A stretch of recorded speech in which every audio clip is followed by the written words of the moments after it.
I made some huge mistakes in my first year of university, mistakes that could have completely derailed my experience. But today I'm going to be sharing with you what I wish I knew before I started my first year of university. Let's go.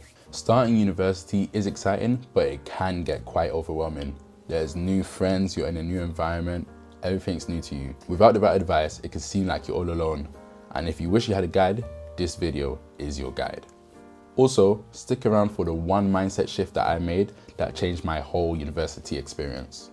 Okay, so the first thing I wish I knew was to apply for spring week applications early. These applications open from as early as August, so you want to get your applications in, so they are the first applications they see. Some of these companies run on a rolling basis, so it's basically a first come, first serve. You're going to want to look for spring weeks and insight days in your field. So for example, if you're studying tech, you look for ones in tech. If you're studying law, you look for ones in law. If you're studying ones in finance, you look for ones in finance. So just make sure you find a spring week or an insight day/days in your field. These insight days/spring weeks are a good opportunity for you to get real world experience in that industry and see if that path is basically a right fit for you. And signing up for these will make your CV stand out in the future. This process will set you up for any future internships and opportunities that may arise in the future. So the next tip I'll give you is to set up a digital calendar.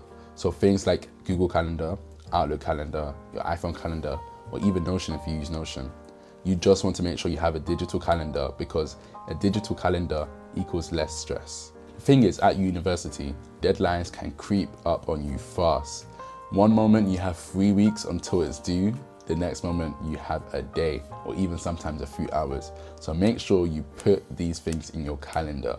So one thing I'd like to do was to set up fake dates. So let's say if my coursework was due on a Friday, I'd put it maybe 2 days before so I can start working on it earlier. And that is just because I sometimes procrastinate. So setting these fake dates will allow you to not procrastinate as much as you usually do.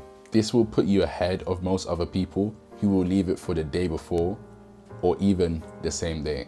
So you have to make sure you keep your life organized and you're not scrambling at the last minute.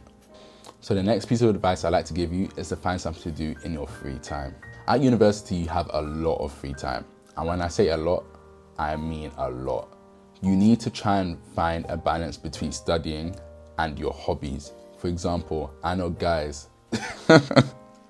maybe I shouldn't bait them out, but I know guys that will stay up playing PS4 until the early hours of the morning, knowing they have lectures at 9 a.m. But we just need to make sure we're prioritizing the more important things in our life. Another thing is you would like to pick up hobbies that are beneficial to you or more beneficial. For example, maybe picking up an instrument, going to the gym, playing a sport, starting content creation.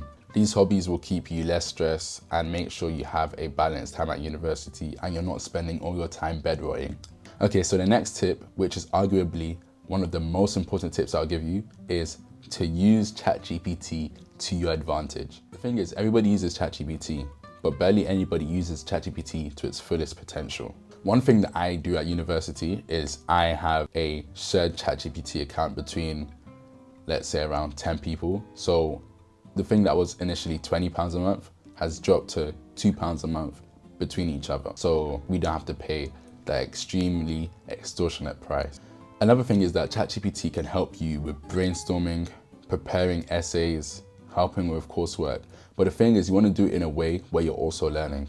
A lot of people just slap their lectures and their coursework into ChatGPT and say do it. But what you should start to do is to walk through the coursework and the essays with ChatGPT instead of it doing everything by itself. This will allow you to study more effectively and not have ChatGPT do all your work. You need to start treating ChatGPT like your personal tutor who is available 24/7 and not that kid in your class that does all your homework. And the next tip I'm going to give you, if you don't listen to anything else, listen to this one. Make sure you apply for scholarships and bursaries. The thing is, make sure you're applying early for these things. Some of these scholarships and bursaries have a deadline for when you should apply by. So if you apply before those dates, you are more likely to receive more funding and more money from university. And who doesn't like more money? Like, who doesn't like money? The thing about these scholarships and bursaries is that they can ease the financial burden that university puts on you. So you won't be struggling to afford bread anymore. The thing is, these scholarships and bursaries don't only come in the form of money. I mean, it's mostly money, but they can fund you in other ways. For example, my university gave us the opportunity to apply for a scholarship in South Korea for 6 weeks, which I did get on, but I turned that down for something else. But you can see that these opportunities are out there if you look for them. These scholarships can open up amazing opportunities for you if you just look in the right place. The next piece of advice I'll give you is avoid your bedroom as much as possible. The thing is, for me, this might not be for everybody, but I try to avoid my bedroom as much as possible to limit distractions and also maximize my university time. Avoiding your bedroom will allow you to limit distractions. So for example, your bed. Some people may be tempted to just jump right in and fall asleep. But if you're not in your bedroom, you're less likely to fall asleep. And also, if you're in your bedroom, you're not maximizing the social aspect of university as well. So a lot of people tend to not have as many friends because they spent their first term in their bedroom. So if you find a third quiet space like a library or a cafe, or maybe even an empty lecture hall at your university, this will help you to limit distractions and also provide you a space to maybe socialize and make some new friends. And these places will train your brain to focus and be more productive. I will be making a video on more practical tips, like what you should actually do when you first start university, so make sure you stay tuned for that video. The next tip or piece of advice that I'd like to give you is don't be afraid to reach out for opportunities. At university, there's countless of opportunities that are at hand. And the thing is, opportunities won't come for you. You have to chase after them. If something excites you, don't hesitate to apply to it. The worst thing that could come out of it is they say no, and that's it.